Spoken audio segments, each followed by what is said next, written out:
கலைன்ற பொண்ணுக்கு முதல்ல மாப்பிள்ளை வீட்டிலேருந்து பொண்ணு பார்க்க வந்திருக்காங்க. மாப்பிள்ளைக்கும் கலையை பார்த்ததுமே பிடிச்சிச்சு. 2 பேரும் பேசி பாருங்கன்னு சொல்கிறாங்க. பேசினதுமே கலைக்கும் மாப்பிள்ளையை ரொம்ப பிடிச்சிச்சு. ஆனால் பொண்ணோட அம்மா பேக்ரவுண்டை செக் பண்ணும்போது மாப்பிள்ளையோட தாத்தா வேற ஜாதி பொண்ணை கல்யாணம் பண்ணியிருக்கிறதுனால அந்த சம்மந்தம் வேணான்னு சொல்லிட்டு கலையோட அம்மா கல்யாணத்தை நிறுத்திடுறாங்க.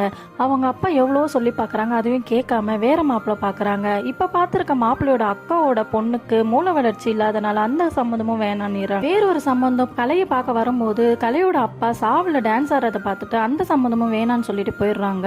இந்த கல்யாணம் தன்னால தான் நின்றுச்சுன்னு சொல்லிட்டு அவங்க அப்பா ரொம்பவும் கவலைப்படுறாரு.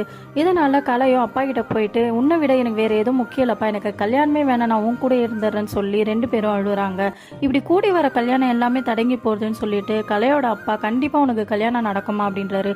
மறுநாள் பார்த்தா கலையோட அப்பாவுக்கு பர்த்டேன்றதுனால கலைக்கு அவங்க அப்பா தான் உலகமேன்றதுனால அவருக்கு கிஃப்ட் கேக் எல்லாம் வாங்கி வச்சுட்டு இருக்கா. அந்த நேரத்துல கலையோட அப்பா பாத்ரூம்லேயே வழுக்கி விழுந்து ஹார்ட் அட்டாக்ல இறந்து போயிடுறாரு. ஒரு வழியா கலைக்கு கல்யாணமும் நிச்சயமாகுது. அவங்க அப்பா இறந்ததுனால இன்சூரன்ஸ் காசும் வருது. அதை வச்சு கல்யாணம் பண்ணலான்னு பாக்குறாங்க. கல்யாணத்தை கோவில்ல வச்சிருக்காங்க. திடீர்னு கலையை காணோம். என்னன்னு பார்த்தா கலைக்கு பீரியட் ஆயிடுது.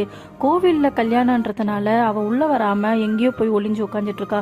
அவங்க அம்மா அவளை கண்டுபிடிச்சு அவங்க சாரியை கிழிச்சு அவகிட்ட கொடுத்து ஒரு வழியா அந்த கல்யாணத்தை பண்ணி முடிச்சிடுறாங்க.